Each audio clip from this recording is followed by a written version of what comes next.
Olá pessoal, essa semana está disponível no IGTV, no YouTube, no site, um vídeo super interessante sobre lipoaspiração de papada.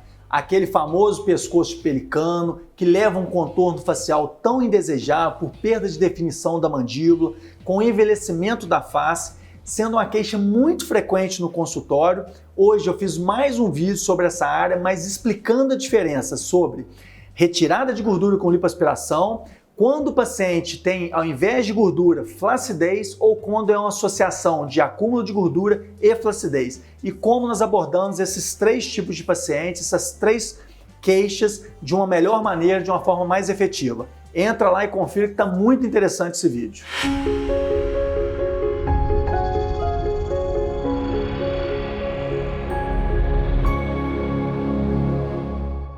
Olá pessoal, hoje nós vamos falar sobre o terceiro vídeo sobre lipoaspiração localizada. Especificamente hoje sobre a área da papada. Como é uma área procurada, como é uma área tão indesejada. Por quê? Quando o paciente apresenta esse acúmulo de gordura, ele leva diretamente uma perda de contorno facial, uma transformação facial que muitas das vezes passa um aspecto de um sobrepeso e perdendo o contorno facial a um aspecto de envelhecimento pelo acúmulo, pelo abaulado. É muito importante, e aqui fica uma grande dica, saber diferenciar quando existe um acúmulo de gordura e quando existe uma flacidez, ou se no mesmo caso existe acúmulo de gordura e flacidez.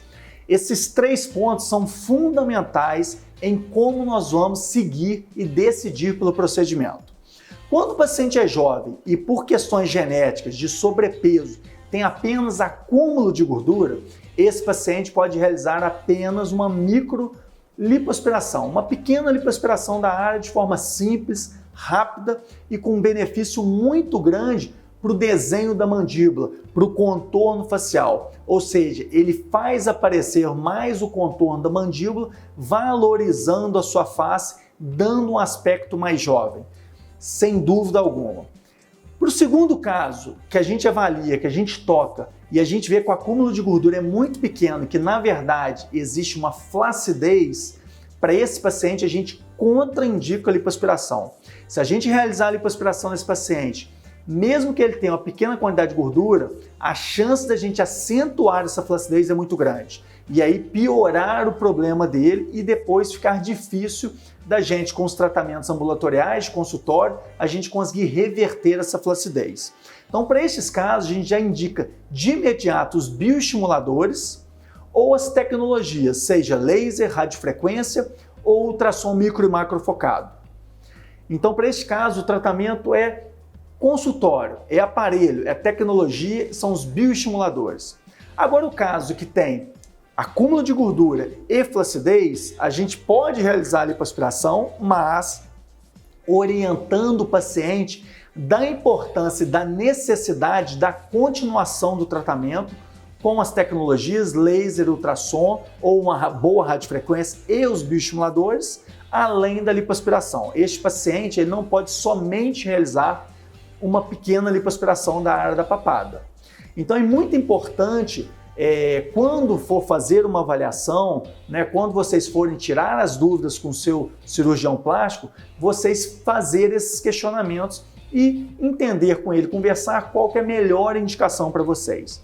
Nas duas situações que eu realizo lipoaspiração, seja com acúmulo de gordura e o paciente tem um bom tônus de pele, ou seja acúmulo de gordura que o paciente já tem um grau de flacidez, particularmente, eu gosto de, após a lipoaspiração, fazer 3 a 4 sessões de drenagem apenas. Eu não sigo a drenagem linfática por 30 dias até sair todo o edema, até sair todo aquele acúmulo de endurado, de um pouco de fibrose, de forma até contrária. Eu quero que essa pele gere uma aderência, eu quero que ela cole o máximo possível no assoalho da mandíbula.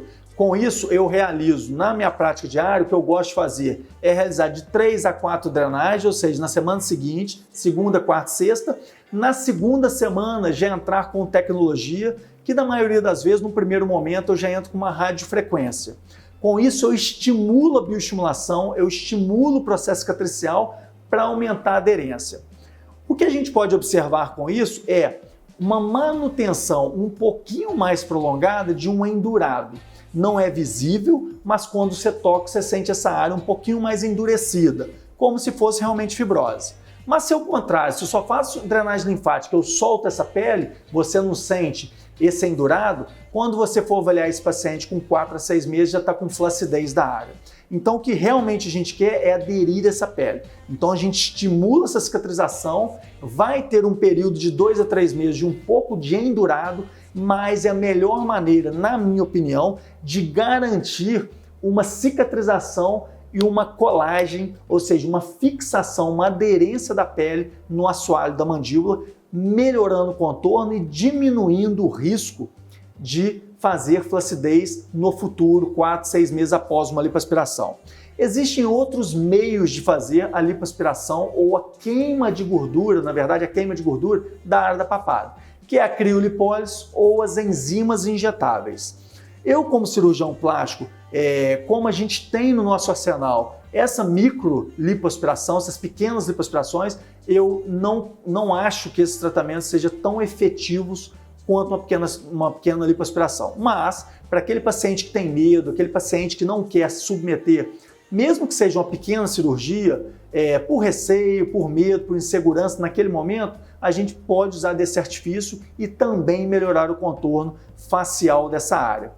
Fica aqui hoje mais uma dica sobre lipoaspiração de papada. Espero ter esclarecido muitas dúvidas do vídeo anterior que os pacientes mandaram pelo direct, pelo YouTube, alguns questionamentos, algumas dúvidas. Eu aprofundei um pouco mais o assunto. Esclareça todas as suas dúvidas com o seu cirurgião plástico, seja membro da Sociedade Brasileira de Cirurgia Plástica, antes de realizar um procedimento. Um grande abraço, até o próximo vídeo.